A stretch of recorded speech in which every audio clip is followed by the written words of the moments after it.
സ്വർഗവും ഭൂമിയും നിറഞ്ഞിരിക്കുന്നു. അനാഥമായ മനുഷ്യനും അങ്ങ് പരിശുദ്ധൻ പരിശുദ്ധൻ പരിശുദ്ധൻ എന്ന് ഘോഷിക്കുന്നു.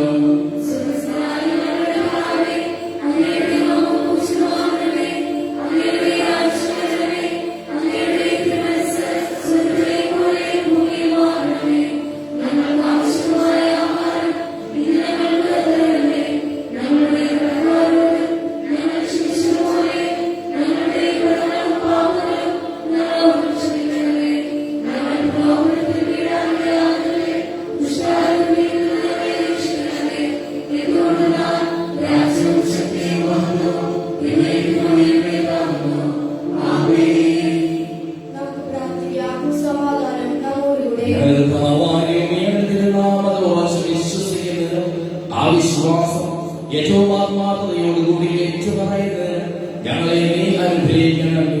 സകലതിനെയും നാഥായി നീക്കും.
ഞങ്ങൾക്കും ഞങ്ങളുടെ കുടുംബാംഗങ്ങൾക്കും നൽകിയിട്ടുള്ളത് എന്നാൽ കൃതജ്ഞത പ്രകാശിപ്പിക്കുവാൻ ഞങ്ങൾക്ക് കഴിയാത്തതുമായ എല്ലാ സഹായങ്ങൾക്കും അനുഗ്രഹങ്ങൾക്കും ഞങ്ങൾ അങ്ങേക്ക് നന്ദി പറയുന്നു. സകലത്തെയും നാഥായി നീക്കും.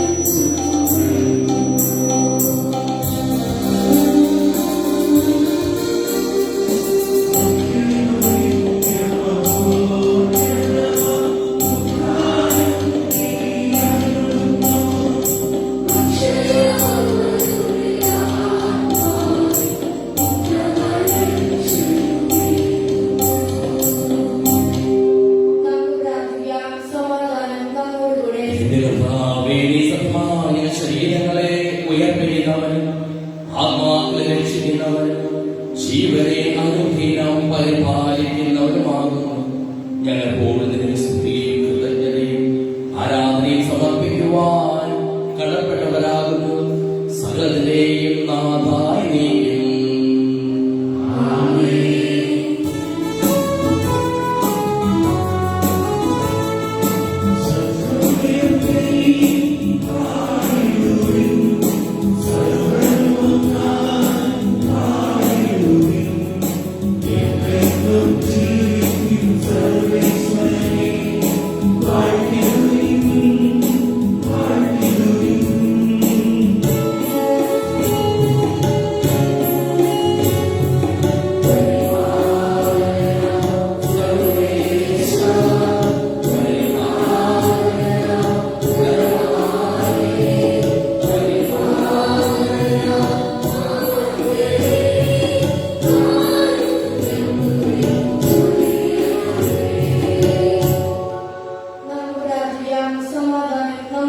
വിശുദ്ധരിൽ സംപ്രീതനായി വസിക്കുന്ന പരിശുദ്ധന സുഖജനം ബലവാനും അമർത്തനുമായ കർത്താവേ, അങ്ങയുടെ സ്വഭാവത്തിനൊക്കെ വളർന്നു ഞങ്ങളെ അനുഗ്രഹിക്കുകയും ഞങ്ങളോട് കരുണ കാണിക്കുകയും ചെയ്യണമേ. സകലത്തെയും നാഥായിലേക്കും.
ശ്രദ്ധയോടുകൂടി ശ്രമിക്കുന്നതിനും ഗ്രഹിക്കുന്നതിനും അതിനനുസരിച്ച് ജീവിക്കുന്നതിനും ഞങ്ങളെ നീ അനുഗ്രഹിക്കണമേ. സകലത്തെയും നാഥായി നീക്കും.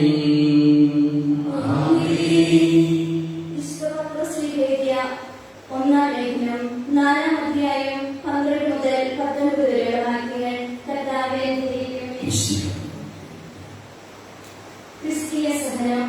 പ്രിയപ്പെട്ടവരെ, നിങ്ങൾ പരിശോധനയ്ക്കായി അഗ്നിപരീക്ഷകളുണ്ടാകുമ്പോൾ അപ്രതീക്ഷിതമായിട്ടെന്തോ സംഭവിച്ചതെന്ന പോലെ പരിഗണിക്കരുത്. ക്രിസ്തുവിന്റെ പീഡകളിൽ നിങ്ങൾ പങ്കുകാരാകുന്നതിൽ ആഹ്ലാദിക്കുകയും അവരുടെ മഹത്വം വെളിപ്പെടുമ്പോൾ നിങ്ങൾ അത്യധികം ആഹ്ലാദിക്കും. ക്രിസ്തുവിന്റെ നാമനിമിത്തം നിന്ദിക്കപ്പെട്ടാൽ നിങ്ങൾ ഭാഗ്യവാന്മാർ. എന്തെന്നാൽ മഹത്വത്തിന്റെ ആത്മാവ്, അതായത് ദൈവാത്മാവ് നിങ്ങളിൽ വസിക്കുന്നു. നിങ്ങളെല്ലാവരും തന്നെ കൊലപാതകയോ മോഷ്ടാവോ ദുഷ്കർമ്മിയോ പരദ്രോഹിയോ ആയി പീഡ സഹിക്കാൻ ഇടയാകരുത്. ക്രിസ്ത്യാനി എന്ന നിലയിലാണ് ഒരുവൻ പീഡ സഹിക്കുന്നതെങ്കിൽ അതിൽ അവൻ ലജ്ജിക്കാതിരിക്കട്ടെ. പിന്നെയോ ക്രിസ്ത്യാനി എന്ന നാമത്തിൽ അഭിമാനിച്ചുകൊണ്ട് അവൻ ദൈവത്തെ മഹത്വപ്പെടുത്തട്ടെ. എന്തെന്നാൽ വിധിയുടെ സമയം സമാഗതമായിരിക്കുന്നു. ദൈവത്തിന്റെ ഭവനത്തിലായിരിക്കും അത് ആരംഭിക്കുക. അത് നമ്മിലാണ് ആരംഭിക്കുന്നതെങ്കിൽ ദൈവത്തിന്റെ സുവിശേഷം അനുസരിക്കാത്തവരുടെ അവസാനം എന്തായിരിക്കും? നീതിമാൻ കഷ്ടിച്ചു മാത്രം രക്ഷപ്പെടുന്നുവെങ്കിൽ ദുഷ്ടതയും പാപിയുടെയും സ്ഥിതി എന്തായിരിക്കും? ആകയാൽ ദൈവത്തിനനുസരിച്ച് സഹിക്കുന്നവർ നന്മ ചെയ്തുകൊണ്ട് വിശ്വസ്തനായ സൃഷ്ടാവിന് തങ്ങളുടെ ആത്മാക്കളെ ഭരമേൽപ്പിക്കട്ടെ.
സമാധാനം നിങ്ങളോടുകൂടെ.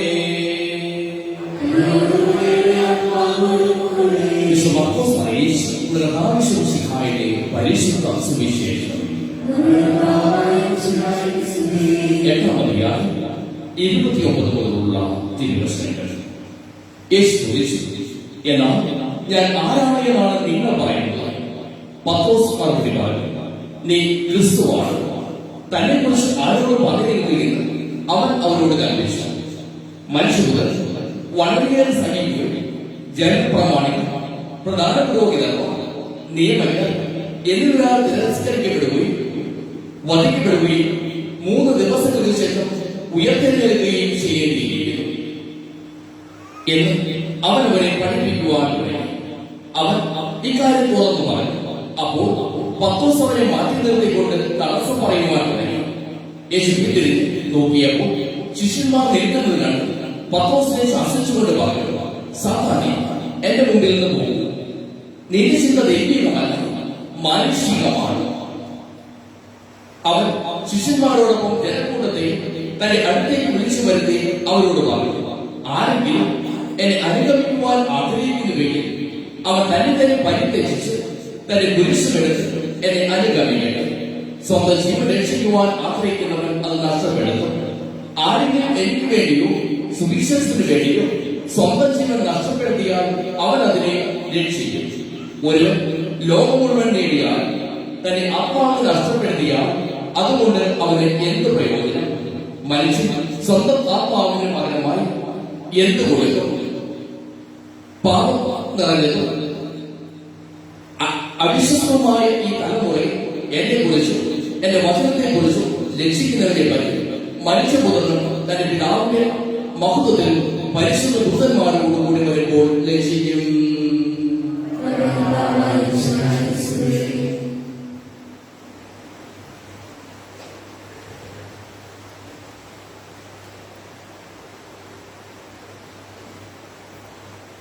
നോമ്പുകാലം ദൈവിക ഭാവങ്ങൾ ഉൾക്കൊള്ളുവാനുള്ള കാലം. യേശുമിശിഹായെ ഏറ്റവും സ്നേഹമുള്ള മാതാപിതാക്കളെ, ബഹുമാനപ്പെട്ട സിസ്റ്റേഴ്സ്, സഹോദരി സഹോദരന്മാരെ, പ്രിയ കുഞ്ഞുമക്കളെ, സുവിശേഷത്തിലൂടെ യേശു പത്രോസ് എപ്രകാരമാണ് ദൈവിക ഭാവങ്ങൾ ഉൾക്കൊണ്ടത് എന്ന് വ്യക്തമാക്കുകയാണ്. നമുക്കറിയാം, കത്തോലിക്ക സഭയുടെ ആസ്ഥാനം റോമാണ്. റോമിന്റെ ചരിത്രത്തിലൂടെ തിരിഞ്ഞു നോക്കുമ്പോൾ നമുക്ക് കാണുവാനായി സാധിക്കും, ഈശോയുടെ മരണശേഷം ക്രിസ്തുവർഷം 54-നും 68-നും ഇടയിൽ റോം ഭരിച്ചിരുന്നത് നീറോ ചക്രവർത്തിയാണ്. അവിടെ വലിയൊരു അഗ്നിബാധയുണ്ടാകുകയും അത് ക്രിസ്ത്യാനികൾ മൂലമാണ് എന്ന് പ്രഖ്യാപിച്ചുകൊണ്ട് നീറോ ചക്രവർത്തി അതിക്രൂരമായ മതപീഡനം അവിടെ നടപ്പാക്കി. പത്രോസ്ലിഹായെ പിടിച്ചു, കുരിശുമരണത്തിനെ പിടിച്ചു. പത്രോസ്ലിഹ പറഞ്ഞു, ഗുരുവിനെ പോലെ മരിക്കുവാനുള്ള യോഗ്യത എനിക്കില്ല, അതുകൊണ്ട് എന്നെ തലകീഴായി കുരിശു തറച്ച് കൊല്ലുക. അപ്രകാരം പത്രോസ്ലിഹ വധിക്കപ്പെടുകയാണ്. പിന്നീട് 4-ാം നൂറ്റാണ്ടിലാണ് കോൺസ്റ്റന്റൈൻ ചക്രവർത്തി റോമിനെ ക്രൈസ്തവരെ സ്വതന്ത്രരായിട്ട് പ്രഖ്യാപിച്ചത്. അതിനുശേഷം 14-ാം നൂറ്റാണ്ടിൽ ക്രൈസ്തവ സഭയുടെ ആസ്ഥാനമായി റോം മാറുകയായിരുന്നു. പരിശുദ്ധ പിതാക്കന്മാർ അവിടെ ശുശ്രൂഷയ്ക്കായിട്ട് തെരഞ്ഞെടുക്കുകയായിരുന്നു. പത്രോസിനെ സംബന്ധിച്ചിടത്തോളം പത്രോസ് പറയുകയാണ്, ഇത് സംഭവിച്ചുകൂടാ. എന്നാൽ പിന്നെ ദൈവിക ഭാവങ്ങൾ സ്വയക്തമാക്കിയപ്പോൾ പത്രോസ് പറയുകയാണ്, അവനെ പോലെ മരിക്കുവാനായും ഞാൻ തയ്യാറാണ്. എന്നാൽ എന്റെ മരണത്തിൽ അല്പം വിഭിന്നത ഉണ്ടായിരിക്കണം. കാരണം ഞാൻ യോഗ്യനല്ല അവനെ പോലെ മരിക്കുവാനായിട്ട്. പത്രോസിലേക്ക് തിരിഞ്ഞപ്പോൾ പത്രോസ് മാറി പല കാര്യങ്ങൾ പറയുന്നവനായി കാണുവാനായിട്ട് സാധിക്കും. യേശു ചോദിക്കുകയാണ്, ഞാൻ ആരാണ് എന്നാണ് ജനങ്ങൾ പറയുന്നത്? വ്യത്യസ്തമായ പ്രതികരണങ്ങളായിരുന്നു അവരിൽ ലഭിച്ചു. ചില പ്രവാചകന്മാരിൽ, ചില സ്നാപയോഹനായ ഏലിയായി, അല്ലെങ്കിൽ വ്യത്യസ്തമായ പ്രവചനങ്ങൾ, അല്ലെങ്കിൽ വ്യത്യസ്തമായ അഭിപ്രായങ്ങൾ ജനങ്ങൾക്കുണ്ട് എന്ന് പറയുക. യേശു ചോദിക്കുകയാണ്, ഞാൻ ആരാണ് എന്നാണ് നിങ്ങൾ പറയുക? പത്രോസ് പറയാം, നീ ജീവിക്കുന്ന ദൈവത്തിന്റെ പുത്രനായ ക്രിസ്തുവാണ്. അവരെ പ്രകീർത്തിച്ചുകൊണ്ട് യേശു പറയുക, മാംസരക്തങ്ങളല്ല, നിന്റെ സ്വർഗ്ഗസ്ഥനായ പിതാവാണ് നിനക്ക് വെളിപ്പെടുത്തി തന്നത് എന്ന്. അതിനെ അനുബന്ധിച്ചുള്ള ഭാഗമാണ് നമ്മൾ വീണ്ടും ശ്രമിക്കുന്നത് പത്രോസിനോട് ശിഷ്യന്മാരോട് ഈശോ പറയുകയാണ്, എപ്രകാരമുള്ള മരണമാണ് തനിക്ക് സംഭവിക്കുവാൻ പോകുന്നത്. തന്റെ മരണത്തെക്കുറിച്ച് വ്യക്തമായ ബോധ്യം കൊടുക്കുന്ന തമ്പുരാനെ നമുക്ക് കാണുവാനായിട്ട് സാധിക്കും. ഇവൻ ദൈവപുത്രനാണ്, ജീവിക്കുന്ന ദൈവത്തിന്റെ പുത്രനായ ക്രിസ്തുവാണ് എന്ന് പ്രഖ്യാപിച്ചിട്ട് അല്പം കഴിയുമ്പോൾ താൻ മരണത്തിലേക്ക് അടുത്തുകൊണ്ടിരിക്കുകയാണ്. അത് വളരെ കഠോരമായിരിക്കുമെന്ന് പ്രഖ്യാപിക്കുമ്പോൾ അതിനെ ഉൾക്കൊള്ളുവാനായി പത്രോസ്ലിഹായ്ക്ക് സാധിക്കുന്നില്ല. അതുകൊണ്ട് തന്നെ പത്രോസ്ലിഹ മാറ്റി നിർത്തിക്കൊണ്ട്, യേശുവിനെ മാറ്റി നിർത്തിക്കൊണ്ട് പറയുകയാണ്, ഇതൊരിക്കലും സംഭവിച്ചുകൂടാ. അവനെയാണ് ഈശോ തിരിഞ്ഞു നോക്കിയപ്പോൾ മറ്റു ശിഷ്യന്മാരെ കാണുകയാണ്. അത് പ്രലോഭനമാണ് എന്ന് തിരിച്ചറിഞ്ഞ് ഈശോ പത്രോസിനോട് പറയുകയാണ്, സാത്താനെ എന്നാണ് അവനെ അഭിസംബോധന ചെയ്യുക. നിന്റെ വാക്കുകൾ ദൈവികമല്ല, മറിച്ച് മാനുഷികമാണ്. സുവിശേഷം നമ്മെ ഓർമ്മപ്പെടുത്തുകയാണ്, ജീവിതത്തിൽ പ്രലോഭനങ്ങൾ ഉണ്ടാകും, പ്രശ്നങ്ങൾ ഉണ്ടാകും, പ്രതിസന്ധികൾ ഉണ്ടാകും.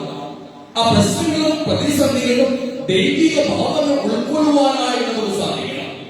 പത്രോസിനെ സംബന്ധിച്ചിടത്തോളം ദൈവിക ഭാവങ്ങൾ, ദൈവിക പദ്ധതി അതിന്റെ പൂർണ്ണതയിൽ ഉൾക്കൊണ്ടതുകൊണ്ടാണ് പത്രോസ് പിന്നീട് രക്തസാക്ഷിത്വം ഭരിച്ചത് കുരിശുമരണത്തിലൂടെ. അതോടൊപ്പം തന്നെ ദൈവം നമ്മെ ഓർമ്മപ്പെടുത്തുകയാണ്, ദൈവിക ഭാവങ്ങൾ സ്വീകരിക്കുവാനായി സാധിക്കണമെങ്കിൽ ആ ദൈവിക ചൈതന്യം എന്താണ് എന്ന് നമുക്ക് അറിയുവാനായിട്ട് സാധിക്കണം. ആ ദൈവിക ചൈതന്യമാണ് യോഹന്നാൻ വ്യക്തമാക്കുക. തന്റെ ഏകജാതനെ നൽകുവാൻ തക്കവിധം ദൈവം അത്രമാത്രം ലോകത്തെ സ്നേഹിച്ചു. ദൈവത്തിന്റെ സ്നേഹത്തിന്റെ പദ്ധതിയാണ് അവരുടെ വിനാശകരവും മരണവും ഉദ്ധാനവും. ആ വഴികളിലൂടെ സഞ്ചരിക്കുവാനായി തയ്യാറാക്കുമ്പോഴാണ് ആ ദൈവിക ഭാവങ്ങളോട്, ദൈവിക പദ്ധതികളോട് നാം ചേർന്ന് നിൽക്കുന്നത് എന്ന് തിരിച്ചറിയുവാനായി നമുക്ക് സാധിക്കണം. അതിനപ്പുറത്ത് സന്തോഷത്തിന്റെ, രാജകീയത്തിന്റെ, മാനസികതയുടെ വഴികളാണ് എങ്കിൽ നാം നമ്മുടെ ഉത്തരവാദിത്തങ്ങളിൽ നിന്ന്, ദൈവിക പദ്ധതികളിൽ നിന്നും മാറി നിൽക്കുകയാണ് എന്ന് ദൈവം നമ്മെ ഓർമ്മപ്പെടുത്തുകയാണ്. യേശുവിനെ സംബന്ധിച്ചിടത്തോളം അവന്റെ ഉത്തരവാദിത്വമാണ് ദൈവിക പദ്ധതികൾക്കനുസരിച്ച്, ദൈവഹിതത്തിനനുസരിച്ച് തന്നെ മനുഷ്യകുലത്തിനായിട്ട് വിട്ടുകൊടുക്കുക എന്നത്. അതുകൊണ്ട് തന്നെ അവൻ പീഡ സഹിക്കണം, അതുകൊണ്ട് തന്നെ അവൻ കുരിശുമരണം പ്രാപിക്കണം. എങ്കിൽ മാത്രമാണ് ഉദ്ധാരത്തിൽ എത്തിച്ചേരുകയുള്ളൂ. ദൈവം നമ്മെ ഓർമ്മപ്പെടുത്തുകയാണ്, നമ്മിലും ദൈവിക പദ്ധതികളുണ്ട്.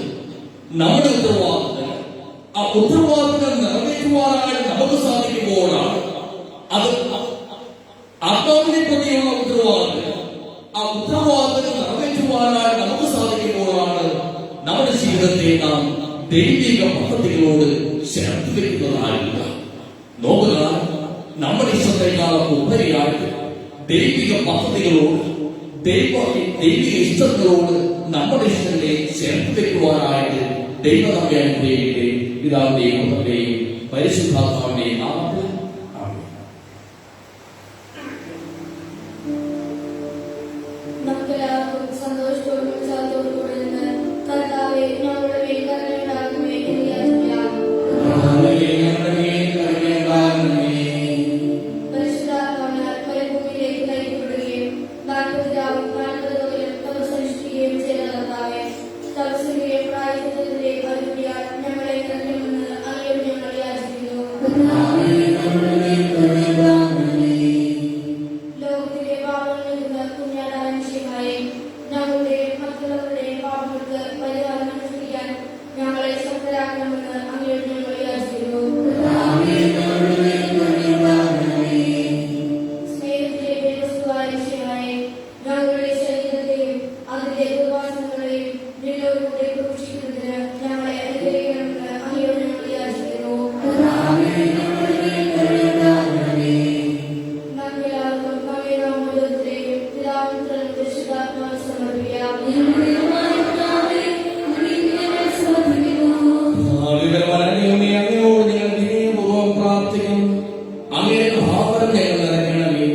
അങ്ങനെ ദാനങ്ങൾ ഞങ്ങളുടെ കരങ്ങൾ വഴി വർഷിക്കുകയും ചെയ്യണമേ. സകലത്തിന്റെയും നാഥനായ തന്റെ വാസത്തിൽ നമ്മുടെ കടങ്ങളുടെയും പാപങ്ങളുടെയും അടികളെ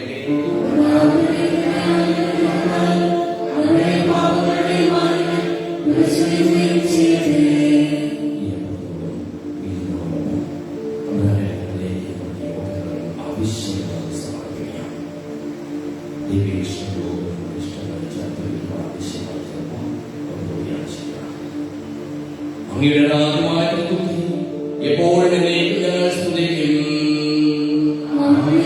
നമ്മുടെ രക്ഷയ്ക്ക് വേണ്ടി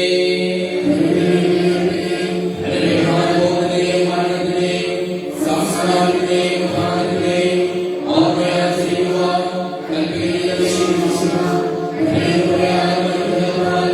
ഈ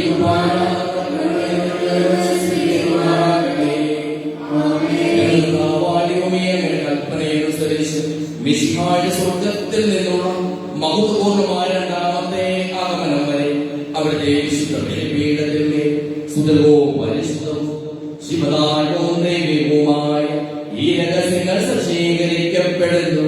അവിടേക്ക് സ്തുതിയും ബഹുമാനവും കൃതജ്ഞതയും ആരാധനയും ഉണ്ടായിരിക്കട്ടെ, ഇപ്പോഴും എപ്പോഴും എന്നേക്കും.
നിങ്ങൾ എനിക്ക് വേണ്ടി പ്രാർത്ഥിക്കുവിൻ.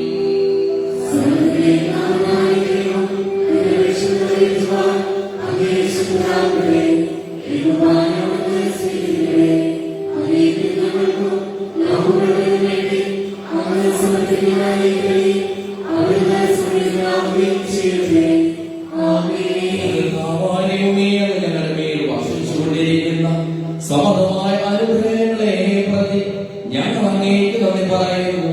അങ്ങയുടെ പ്രിയപുത്രന്റെ ശരീരങ്ങളാവുന്ന ദിവ്യരഹസ്യങ്ങളുടെ ശുശ്രൂഷകരാകുവാൻ സ്വീകരിക്കുന്നവരാകുവാൻ എളിയവരും പാപികളുമായിരുന്നെങ്കിലും ഞങ്ങളെ അങ്ങ് കാരുണ്യാകരത്താൽ യോഗ്യരാക്കി.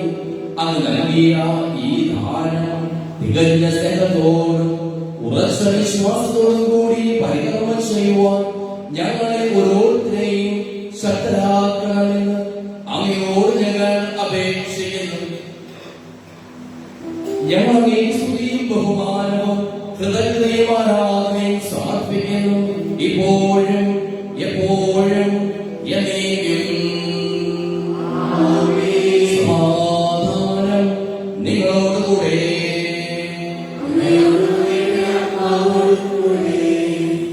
സഹോദരരെ, വിശ്വാസത്തിൽ നിങ്ങൾ സമാധാനം നൽകുകയും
പരിശുദ്ധാത്മാവുമായ സർവേശ്വരൻ അങ്ങയുടെ മഹത്വമേ നേതൃത്വത്തിൽ സ്വർഗവാസികളായ പതിനായിരങ്ങളും കുമ്പിട്ട് ആരാധിക്കുന്നു.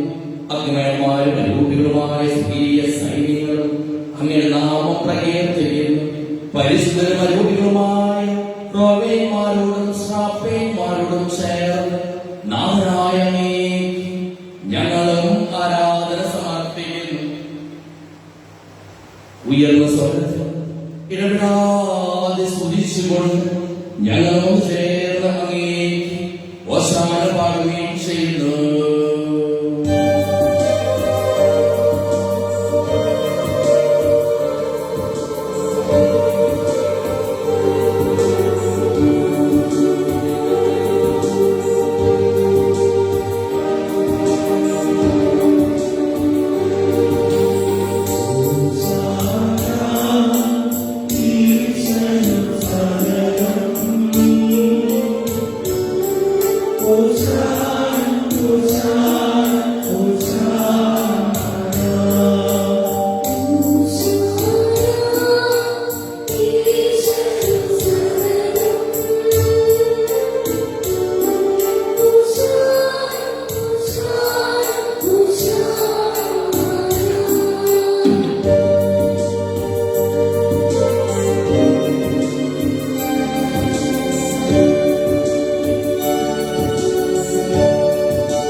ഞങ്ങളെ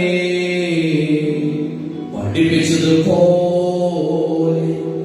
അവിടുത്തെ വേദാനുഭവത്തിന്റെ സ്മരണ ഞങ്ങൾ ആചരിക്കുന്നു.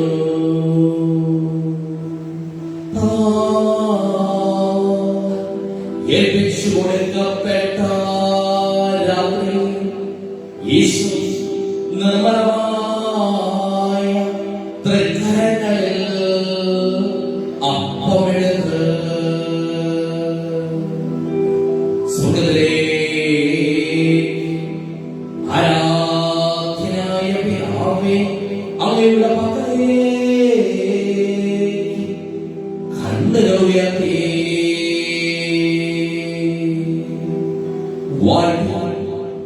വിഭജിച്ച് ശിഷ്യന്മാർ നൽകിക്കൊണ്ടരുൾ ചെയ്തു. ഇത് പാപമോചനത്തിനായി നിങ്ങൾക്ക് വേണ്ടി വിഭജിക്കപ്പെടുന്ന എന്റെ ശരീരമാകുന്നു. നിങ്ങളെല്ലാവരും ഇതിൽ നിന്ന് വാങ്ങി ഭക്ഷിക്കുകയും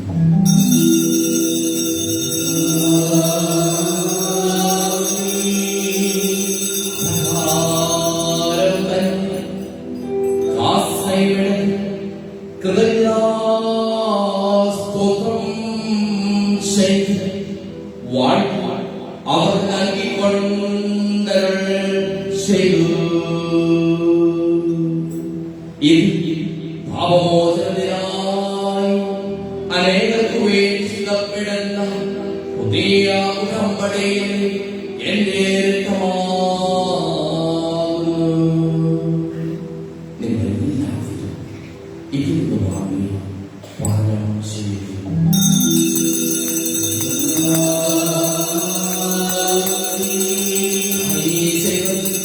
നിങ്ങൾ എന്നാമത് ഒന്നിച്ചു കൂടുമ്പോൾ എന്റെ ഓർമ്മയ്ക്കായി ചെയ്യുകയും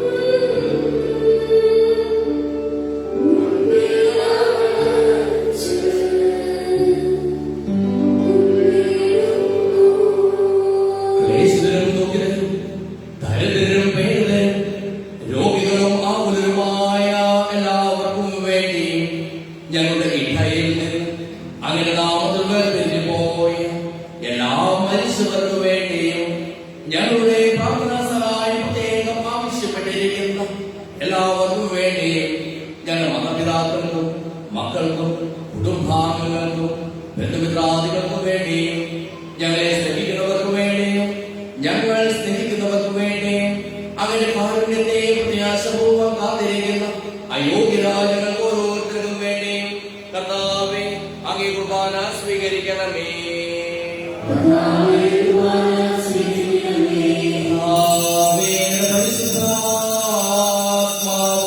എന്നുള്ളിൽ വരട്ടെ. അങ്ങേ ദാസരുടെ കുർബാനയെ അവിടുന്ന് ആവാസിച്ചു ഇവരെ ആശീർവദിക്കുകയും അവരുടെയും ചെയ്യട്ടെ. ഇത് ഞങ്ങളുടെ കടങ്ങളുടെ ബോധത്തിനും പാപങ്ങളുടെ മോചനത്തിനും മനുഷ്യരുടെ ഉയർത്തിലുള്ളവരെ പ്രത്യാശിക്കും അങ്ങേ പ്രീതിപ്പെടുത്തിയ എല്ലാവരുടെ മതേശം സ്വർഗ്ഗരാജ്യത്തിൽ ഭൗമായ ജീവിതത്തിനും കാരണമാകട്ടെ. സജീവവും പരിശുദ്ധവും ജീവദായകമായ നാമത്തിന് സ്തുതിയും ബഹുമാനവും കൃതജ്ഞതയും ആരാധനയും ഞങ്ങൾ സമർപ്പിക്കുന്നു, ഇപ്പോഴും എപ്പോഴും എന്നേക്കും.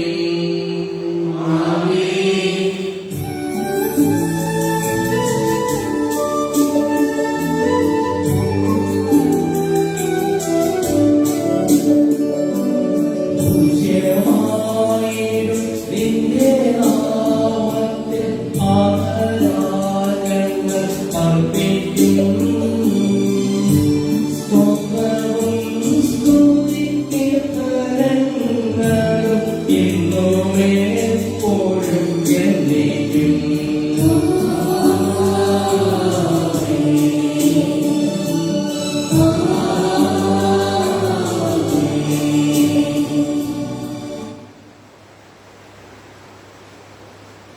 ദൈവമേ വിധം എന്നോട് കരുണ തോന്നണമേ.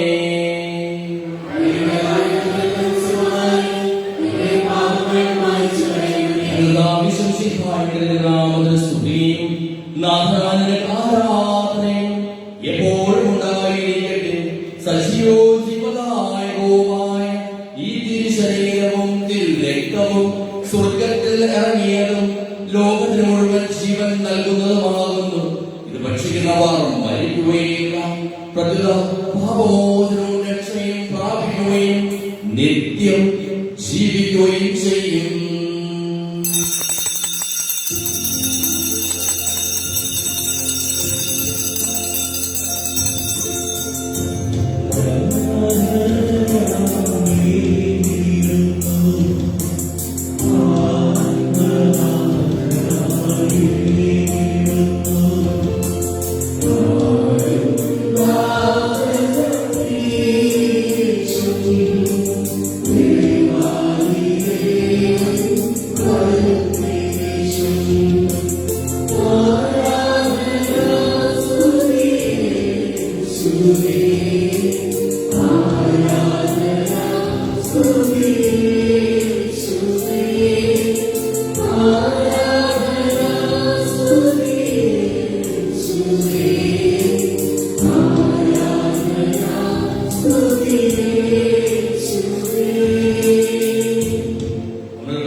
പരിശുദ്ധാത്മാവിന്റെ സഹവാസവും നാം എല്ലാവരോടും കൂടെ ഉണ്ടായിരിക്കട്ടെ, ഇപ്പോഴും എപ്പോഴും എന്നേക്കും.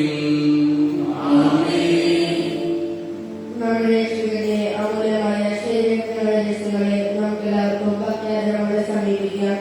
അനന്തരത്തോടെ അവരോടും ഭാഗങ്ങളെ കുറിച്ച് പശ്ചാത്തലത്തിക്കൊണ്ടും സഹോദരത്തെയും ശുദ്ധികൊണ്ടും നമുക്ക് സകലത്തിന്റെ നാമരാജ്യത്തോടെ കൃപയും വാമോദവും യാചിക്കുകയും ചെയ്യാം.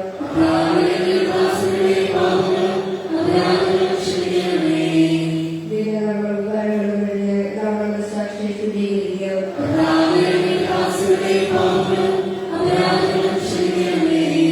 ശത്രുവിന്റെ വിദേശത്തിൽ നിന്ന് നമ്മുടെ ആത്മാക്കളെ യുക്തമാക്കാം.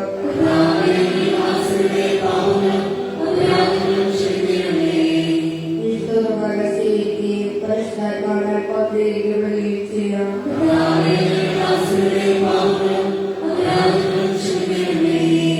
യോജിപ്പോട് പറ്റിയതോടുകൂടി ദൈവരഹസ്യങ്ങളിൽ പങ്കുകൊള്ളാം.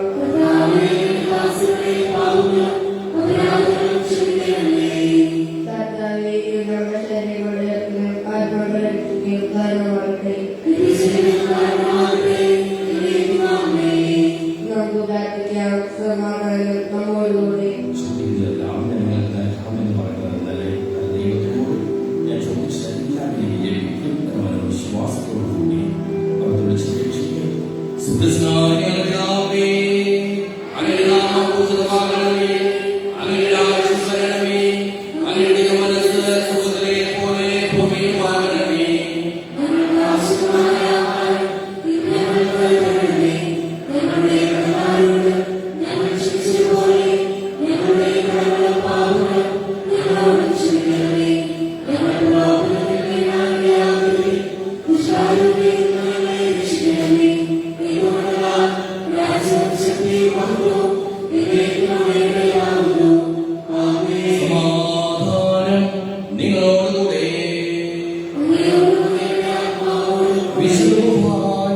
വിശുദ്ധ ജനത്തിനുള്ളതാകുന്നു.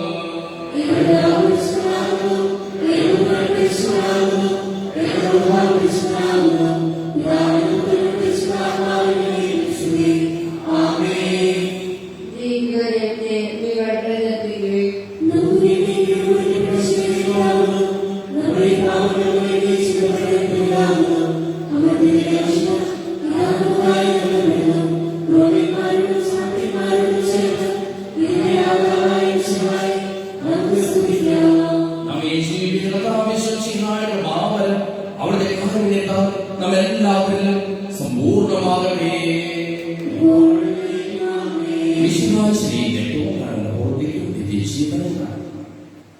സഹോദരരെ, വിശ്വാസത്തോടെ ദൈവത്തിന്റെ ശരീരം സ്വീകരിക്കുവാനും അവിടുത്തെ രക്തം പാനം ചെയ്യുവാനും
ദൈവമായ ഈ രഹസ്യങ്ങൾ സമീപിച്ച് ഈ മേൽപ്പോക്കുള്ള ജ്ഞാപനപ്പെടുന്നവർക്കെല്ലാവർക്കും ഇവരുടെ ദാതാവായിരിക്കുന്ന സ്തുതിക്ക് സമർപ്പിക്കാം.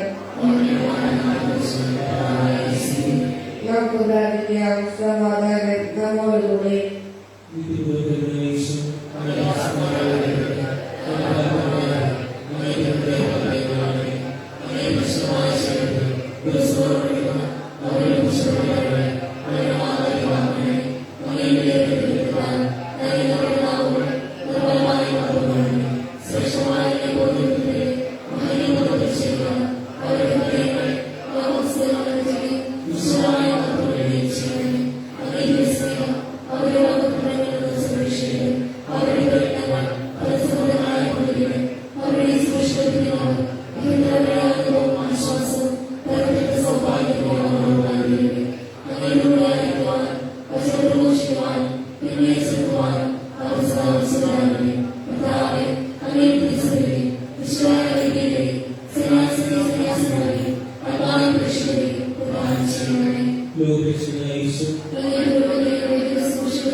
നോമ്പുകാലത്ത് നമ്മൾ പാവങ്ങൾക്കായി മാറ്റിവെച്ചിരിക്കുന്ന അവരുടെ പഠന സഹായവും ചികിത്സാ സഹായവുമായി നൽകുന്ന നിന്നുള്ള തുക അതുകൊണ്ട് സോഷ്യൽ സർവീസിലൂടെ നൽകുന്നതിനായിട്ടുള്ള കാരുണ്യ നിധി കവറുകൾ എത്തിയിട്ടുണ്ട്.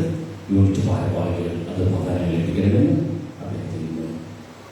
ഏഴാം യൂണിറ്റ് സെന്റ് ആലീസ് കുടുംബത്തിന്റെ ഉപയോഗം കൂട്ടാന ദേവസ് തോമസിന്റെ വസതിയിൽ വെച്ച് സമ്മേളിക്കുന്നതായിരിക്കും 6:30. 8ാം യൂണിറ്റിന്റെ ഉപയോഗം 24 ചൊവ്വാഴ്ച പരിപ്പള്ളി പാപ്പച്ചന്റെ വസതിയിൽ വെച്ച് 6:30 സമ്മേളിക്കുന്നതാണ്. ഈ കുർബാനയ്ക്കുള്ളത് ജാതീയ ലേലം ഉണ്ടായിരിക്കും. ഈ വരുന്ന വെള്ളിയാഴ്ച 40ാം വെള്ളിയാഴ്ചയാണ് കുടുംബയോഗത്തിൽ നിന്ന് പള്ളിയിലേക്ക് കുരിശിന്റെ വഴി ചൊല്ലി എത്തിച്ചേരുന്നു. 6:30 വിശുദ്ധ കുർബാന. അടുത്ത ഞായറാഴ്ച ഓശാന ഞായറാഴ്ചയാണ്. തിരുക്കർമ്മങ്ങൾ രാവിലെ 6:30 ഹോളിൽ ആരംഭിക്കുന്നതാണ്. അടുത്ത ഞായറാഴ്ച ഉച്ച കഴിഞ്ഞ് 4 മണി മുതൽ കുമ്പസാരിക്കുവാനുള്ള സൗകര്യം ഉണ്ടായിട്ട് ധ്യാനത്തിന് കുമ്പസാരിക്കുവാൻ സാധിക്കാതെ പോയവർ കുമ്പസാരിക്കുവാനായിട്ട് പ്രത്യേകം ശ്രദ്ധിക്കുക. അവർക്കായിട്ടാണ് കുമ്പസാരത്തേക്ക് മകനം വീണ്ടും ഒരുക്കിയിരിക്കുക. ഏപ്രിൽ 19 തീയതി ഞായറാഴ്ചയാണ് കുട്ടികളുടെ പ്രഥമ ദിവ്യകാരുണ്യ സ്വീകരണവും സ്ഥൈര്യലേഖനവും. പതിവുപോലെ വിൻസെന്റിക്കോട് നേതൃത്വത്തിൽ ഈ കുർബാനയെ തുടർന്ന് പ്രഷറും ഷുഗറും നോക്കുന്നതായിരിക്കും. അടുത്ത കുർബാനയെ തുടർന്ന് വിൻസെന്റിക്കോട് നേതൃത്വത്തിൽ മെഡിലൈറ്റ് എന്ന ഹാർട്ട് അറ്റാക്ക്, മുങ്ങിമരണം, വൈദ്യാഘാതം തുടങ്ങിയ അടിയന്തര ഘടകങ്ങളിൽ എന്ത് പ്രാഥമിക ശുശ്രൂഷയാണ് നൽകേണ്ടത്. അതിൽ പ്രധാനപ്പെട്ട CPR നൽകുന്നതിനുള്ള ട്രെയിനിങ് നൽകുന്നതായിരിക്കും. 15 വയസ്സിൽ കൂടുതൽ പ്രായമുള്ള സാധിക്കുമെങ്കിൽ അതിൽ പങ്കെടുക്കണമെന്ന് പ്രത്യേകം ഓർമ്മപ്പെടുത്തുന്നു. ഏപ്രിൽ 26 തീയതി ഞായറാഴ്ചയാണ് നമ്മുടെ ദേവാലയത്തിന്റെ ക്വാസിന്റെ ജൂബിലി 125ാം ജൂബിലി വാർഷികം സമാപന ദിനത്തോടനുബന്ധിച്ച് നമ്മുടെ ഇടവകയിൽ സേവനം ചെയ്യുന്ന വൈദിക സന്യാസിമാർ, അന്മായ സഹോദരന്മാർ എന്നിവരെ ആദരിക്കുന്നതിനും കൃതജ്ഞതാ സ്തോത്രബലി അർപ്പിക്കുന്നതിനും സ്മാരക കപേള വീക്ഷിക്കുന്നതിനുമായ സ്നേഹവിരുന്ന് ഒരുക്കുന്നതിനുമായിട്ട് നമ്മുടെ കഴിവിനനുസരിച്ച് നമ്മൾ സാധാരണഗതിയിൽ കൊടുക്കാറുള്ളതാണ്. അത് കഴിവിനനുസരിച്ച് സാമ്പത്തിക യൂണിറ്റ് ഭാരവാഹികൾ വഴി പള്ളിയിൽ എത്തിക്കണമെന്ന് സ്നേഹപൂർവ്വം അഭ്യർത്ഥിക്കുന്നു.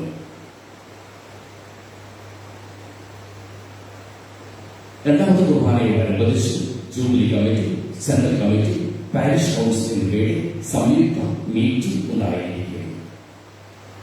നമുക്ക് പ്രാർത്ഥിക്കാം.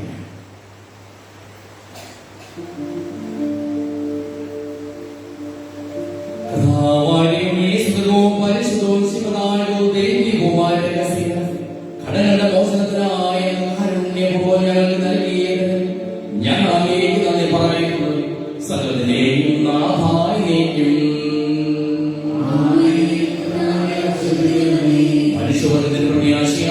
മിശിഹായി സുന്ദരവും പരിശുദ്ധവും ശിവനായകവും ദൈവികവുമായ കുർബാന വഴി നീ ഞങ്ങളുടെ കടങ്ങളും പാപങ്ങളും ഓർക്കുകയും അപരാധന ക്ഷമിക്കുകയും ചെയ്തു ഉന്നതങ്ങളിലോട് ആരാധ്യമായി ദാനമായിപ്പെട്ടതാകട്ടെ സകലത്തിനെയും നാഥായി നീക്കും.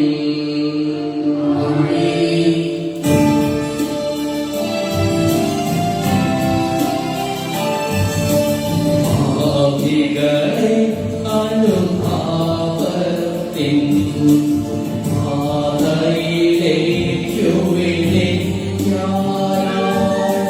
വാരി വന്നവൻ ഈശോയെ വാഴ്ത്തി പാടി നമിശിഹാ. തിരുവചനത്തിൻ പാതകള് തീഷ്ണതയോടെ ചരിശിഹാ. സത്യവെളിച്ചം മിശിഹാവൻ ദീപ്തിനിഹാതം ചൊരിയട്ടെ.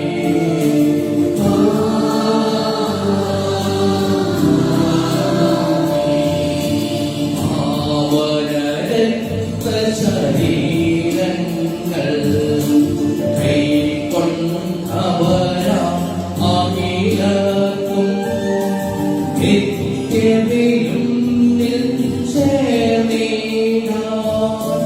നാഥൻ യോഗ്യത